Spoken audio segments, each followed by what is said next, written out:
Here I have Samsung Galaxy Tab S8, and today I'm going to show you how to turn off or on front camera mirroring effect on this device.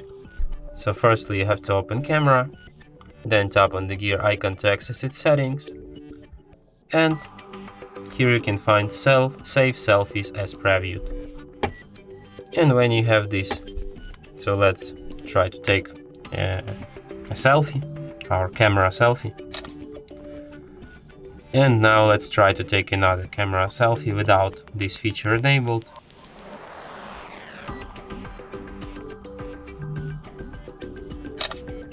And as you can see, these both photos are mirrored.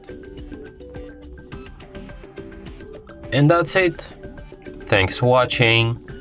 If you find this tutorial useful, don't forget to hit that like button and subscribe to our channel.